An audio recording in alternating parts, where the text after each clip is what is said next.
आज़ादी में मदरसों का भूमिका। आज़ादी इस देश को आज़ाद कराने के लिए आखिर मदरसों ने क्या किया, मदरसे में पढ़ने वालों ने आखिर क्या किया, आज हम इसकी बात करेंगे।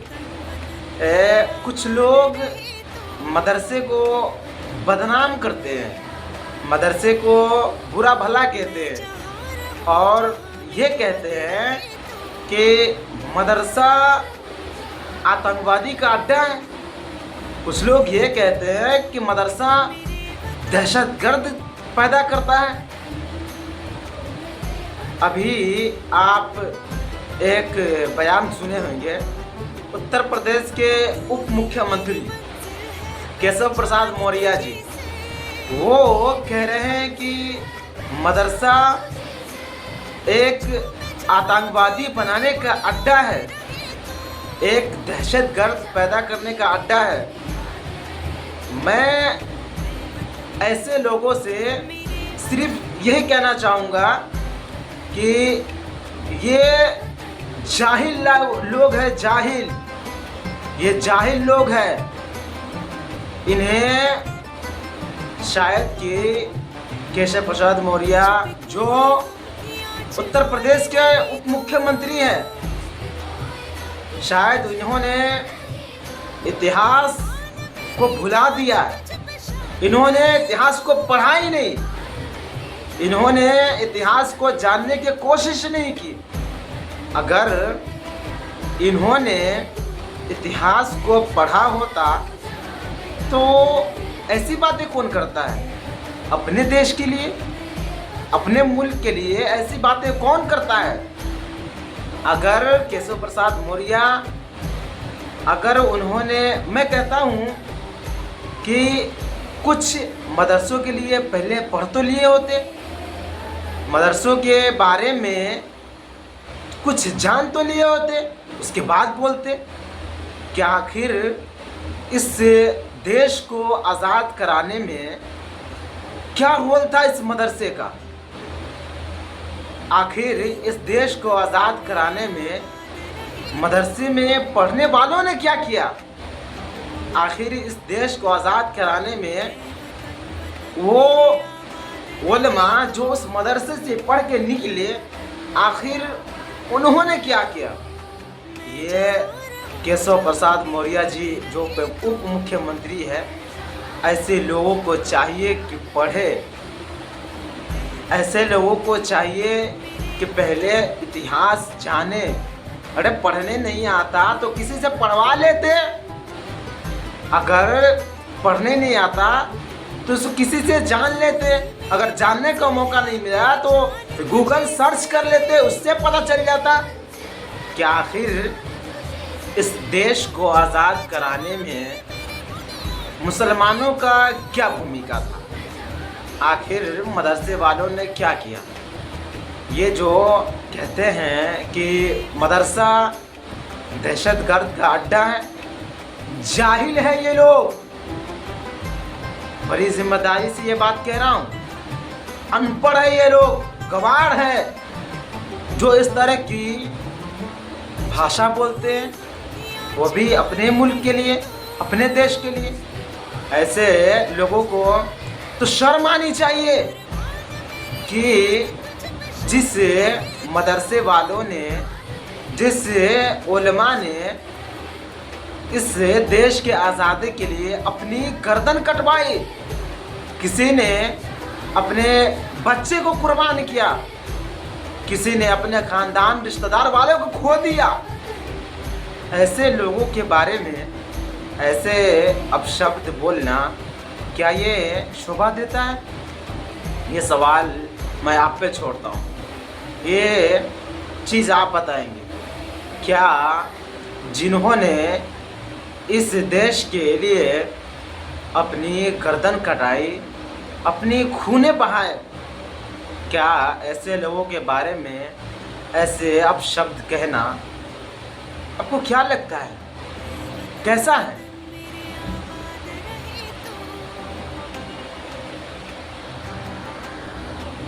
ये उत्तर प्रदेश के उप मुख्यमंत्री जो कह रहे हैं कि दहशतगर्द पैदा करता है मदरसा।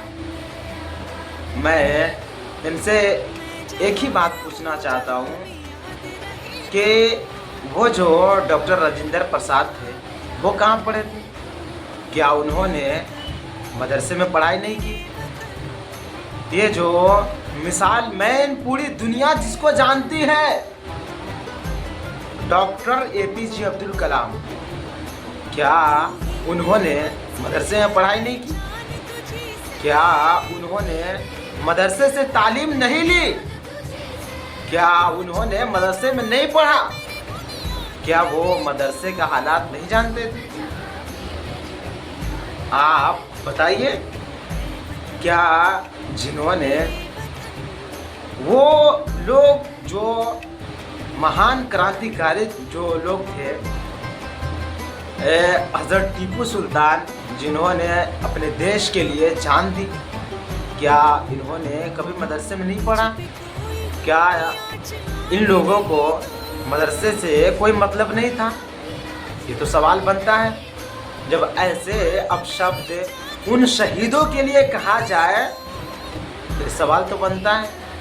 और इस ऐसे बात को सुन करके बहुत से भारत के नागरिक जो देशभक्त है, जो देश के हित में काम करना चाहते हैं, उन्हें शर्म भी आती होगी कि अपने देश के लिए जिन्होंने कुर्बानी दी, अपना खून पसीना बहाया, ऐसे लोगों के बारे में ऐसे घिनौना बात कहना, ये क्या है? क्या इन्होंने इतिहास नहीं पढ़ा? क्या इन्होंने अपने देश की आज़ादी का किस्सा इन्हें नहीं पता? क्या जो सबसे पहले इस देश को आज़ादी दिलाने के लिए, इस देश को मजबूत करने के लिए, इस देश को आज़ाद करने के लिए अंग्रेज़ों के खिलाफ जिन्होंने फतवा लिखा, क्या वो मदरसे में नहीं पढ़े थे? क्या अंग्रेज़ों के खिलाफ जिन्होंने जिहाद का फतवा लिखा, क्या ये लोग मदरसे में नहीं पढ़े? इनको मदरसे से कोई ताल्लुक़ नहीं था। ये लोग जो अंग्रेज़ों के खिलाफ ये ऐलान किया कि आओ सब मिलकर हम एक जगह इकट्ठा होते हैं और जो हम पे हमारे देश पे कब्ज़ा किए हैं, आओ उसके खिलाफ आवाज़ उठाते हैं। क्या इन लोगों का मदरसा से कोई ताल्लुक़ ना था? आपको मैं एक बात कह रहा हूँ। मैं आपको एक बात कहना चाहता हूँ।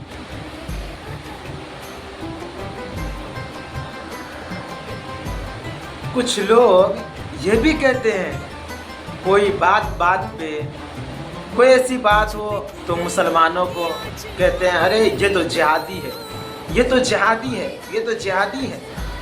लेकिन इन अंधभक्तों को ये नहीं पता है, इस बात का खबर नहीं है।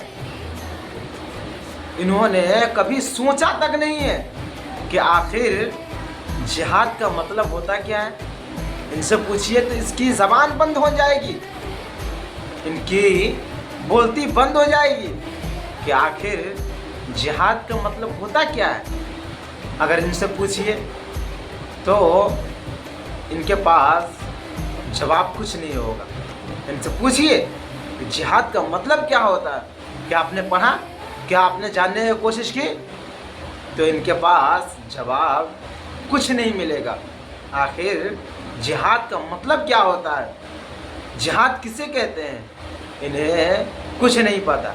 लेकिन हर बात पे जिहादी मुसलमान को कहना, जिहादी मुसलमान को कहना, ये जिहादी लफ्ज़ निगेटिव तरीके से इस्तेमाल करना कि ये जिहादी है, लेकिन इन्हें जिहाद का मतलब कुछ पता नहीं। जिस दिन ये जिहाद का मतलब समझ जाएंगे, जिस दिन जिहाद का माना सही समझेंगे, उस दिन इस तरह तरीके से किसी को जलील करना बंद कर देंगे, या ये लोग सिर्फ क्या इस देश में नफ़रत का माहौल पैदा करना चाहते हैं? इतने बड़े पद पे होकर के एक बड़े प्रदेश का डिप्टी सीएम होकर के ऐसे घिनौना बात कहना कि मदरसा आतंकवादियों का अड्डा है, दहशतगर्द का जगह है, सोचने वाली बात है। जो लोग ये कहते हैं कि मुसलमान दहशतगर्द है, देशद्रोही है, जो लोग ये कहते हैं कि मदरसा आतंकवादियों का अड्डा है, उन्हें इतिहास पढ़ना चाहिए, उन्हें इतिहास जानना चाहिए। क्या इन्होंने कभी मौलाना अबुल कलाम आज़ाद को पढ़ा? क्या मौलाना अबुल कलाम आज़ाद के बारे में इन्होंने जानने की कोशिश की? क्या डॉक्टर APJ अब्दुल कलाम, जिनको पूरी दुनिया मिसाल मैन के नाम से जानती है, क्या इन्होंने अबुल कलाम आज़ाद के बारे में जानने की कोशिश की? क्या डॉक्टर APJ अब्दुल कलाम के बारे में जानने की कोशिश की? क्या इन्होंने अशफाकुल्लाह खान के बारे में जानने की कोशिश की? क्या इन्होंने मौलाना मोहम्मद अली जौहर के बारे में जानने की कोशिश की? क्या इन्होंने उन शहीदों के बारे में जानने की कोशिश की जिनके गर्दन सर से अलग थे, जिसके खून से भारत के सरजमीन लथपथ थी? क्या इन्होंने जानने की कोशिश की?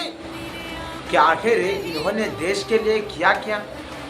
नहीं, इन्होंने कभी जानने की कोशिश की नहीं की। अगर जानने की कोशिश, अगर जानते भी है तो इसका मतलब, इसका माना यही निकलता है कि ये लोग सिर्फ सत्ता के लिए देश में, अपने मुल्क में नफ़रत का माहौल चाहते हैं, एक दूसरे को लड़वाना चाहते हैं। ये सिर्फ सियासत के लिए भी हो सकता है, ऐसा भी हो सकता है कि उन्हें पता हो, लेकिन ये बात जानबूझ के कह रहा हूँ, ऐसा भी तो हो सकता है। ये लोग सिर्फ सियासी, अपने सियासत को चमकाने के लिए, सत्ता पाने के लिए देश का माहौल ख़राब करना, आपस में दो समुदाय के बीच लड़वाना, क्या ये सही है? क्या ये कहाँ से मुनासिब है ऐसी बातें करना? और मेरे ख़्याल में इन्होंने उत्तर प्रदेश के उप मुख्यमंत्री ने ये बात कही तो मेरे दिमाग में एक सवाल आया कि केशव प्रसाद मौर्य से यह भी पूछ लिया जाए कि आप ये कह रहे हैं कि मदरसे में पढ़ने वाले दहशतगर्द होते हैं, आतंकवादी होते हैं, तो उनसे एक सवाल, उनसे एक ही बात पूछे कि इंदिरा गांधी को मारने वाले वो किस मदरसे में पढ़े थे? ज़रा इस बात का भी जवाब दे दीजिए।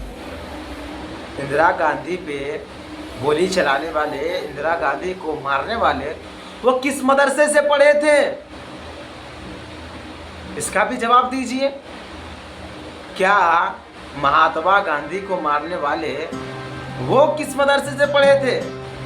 इसका भी तो जवाब चाहिए। इस बात का भी जवाब दे दीजिए आप कि इंदिरा गांधी को मारने वाले किस मदरसे से पढ़े थे, महात्मा गांधी को मारने वाले किस मदरसे से पढ़े थे? क्या वो किसी मदरसे से पढ़े थे जिन्होंने दिल्ली की सड़कों पे सिखों के गर्दन काटे गए? वो किस मदरसे में पढ़े थे?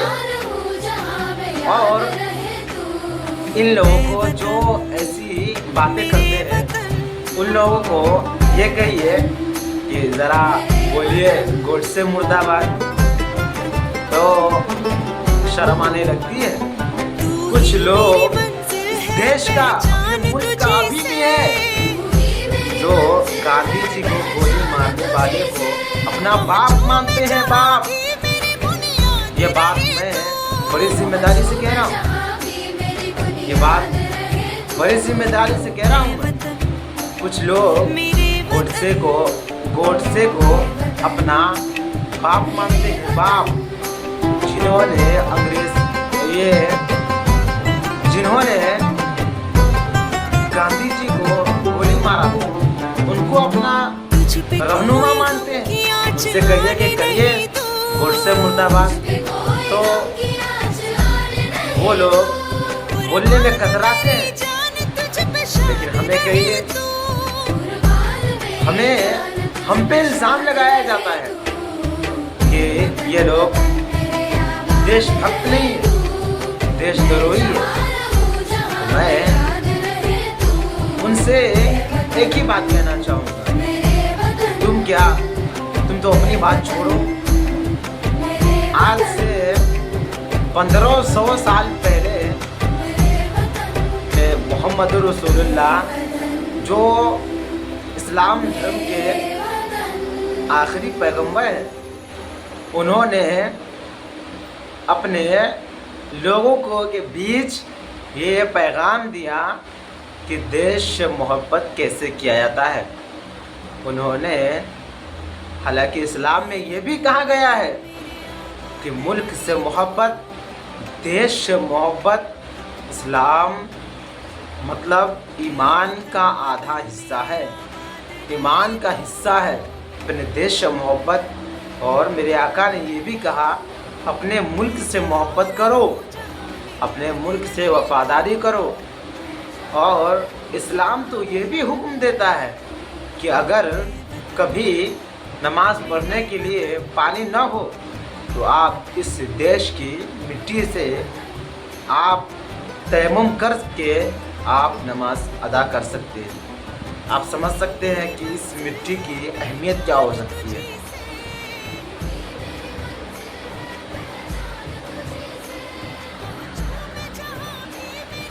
ऐसे नफ़रती बयान देने वालों से मैं इतना ही कहूँगा कि आप पहले इतिहास को पढ़िए, और अगर आपने इतिहास को पढ़ा है तो इस देश के लिए हित में काम कीजिए, देश के हित में काम कीजिए, जो देश का भला हो। लोगों को छोड़ने की बात कीजिए। अगर उस वक्त, आज़ादी के वक्त, ऐसे वक्त में अगर हम एक नहीं होते तो शायद आज तक हम अंग्रेज़ों का गुलाम ही होते। अगर उस वक्त सारे धर्म के लोग इकट्ठा ना होते तो शायद आज हम अंग्रेज़ों के गुलाम होते। तो आज़ादी से पहले हम सिर्फ हिंदुस्तानी थे, लेकिन कुछ लोगों ने अपनी सियासत के लिए हमें हिंदू और मुसलमान में बांट दिया। ऐसे लोगों को चाहिए कि इतिहास पढ़े, इतिहास जाने और इस देश के हित में काम करे, इस देश के हित में बात करे, जो इस देश का भला हो, इस देश का उससे फ़ायदा हो। तो आप जब इतिहास पढ़ेंगे तो आपको पता चलेगा कि इस देश के लिए उलमाए, बहुत सारे उलमा ने, कई हज़ार उलमा ने अपनी कुर्बानी दी। किसी ने अपने बेटे को शहीद कराया, किसी ने अपने भतीजे को दिया, किसी ने अपने भांजे को दिया, किसी माँ ने अपने लाल को इस देश के लिए दे दिया कि इस देश का भला हो, इस देश को आज़ादी मिले। इसलिए बहुत सारे उलमाओं ने अपनी गर्दन कटाई और अपने खून से इस भारत के सरजमीन को लथपथ किया। अभी भी आप जाकर के इंडिया गेट पे देखेंगे तो बहुत सारे मुसलमानों का नाम शहीदों में के नाम में लिखा है, जिन्होंने इस देश के लिए अपनी गर्दन कटाई। तो हमें चाहिए कि उनकी शहादत को हम न भूलें, जिन्होंने अपने देश के लिए कुर्बानी दी, अपने देश के लिए खून दिया, अपने देश के लिए इतनी मेहनत और मशक्क़त की। कुर्बानी दे दी। ऐसे लोगों को हमें चाहिए कि हम ना भुलाएं, इनकी कुर्बानियों को ना भुलाएं। उस मदरसे को भी ना भुलाएं जिस मदरसे ने ऐलान किया कि आओ एक साथ, चाहे किसी भी धर्म के हो, आओ एक साथ मिलते हैं, एक साथ जब होंगे तो मजबूत होंगे। और एक साथ होने का ऐलान किया। अंग्रेज़ों के खिलाफ जिहाद का फतवा लिखा। यही मदरसे थे जिस मदरसे से अंग्रेज़ों के खिलाफ जिहाद का फतवा लिखा गया और सारे लोगों को इकट्ठा किया गया। और फिर इस देश की आज़ादी के लिए संघर्ष शुरू हुआ। और उलमा ने, तमाम धर्म के लोगों ने, सिख ईसाई ने, तमाम लोगों ने इस देश के लिए कुर्बानी दी और अपनी गर्दन कटा करके इस देश को आज़ाद करवाया। ऐसे महान क्रांतिकारी को मेरा सलाम है। ऐसे लोगों को हमें कभी भूलना नहीं चाहिए जिन्होंने इस देश के लिए काम किया। ऐसे लोगों को हम कभी भुला नहीं सकते जो अपनी कुर्बानी दी, अपने खून बहाया। ऐसे लोगों को मैं और जो लोग इस देश के लिए हित में काम करना चाहते हैं, जो इस देश का भला चाहते हैं, जो देशभक्त है, ऐसे लोगों को कभी नहीं भुलाएंगे। और पूरा देश आज 15 अगस्त है, आज ऐसे लोगों को सलामी दे रहे हैं।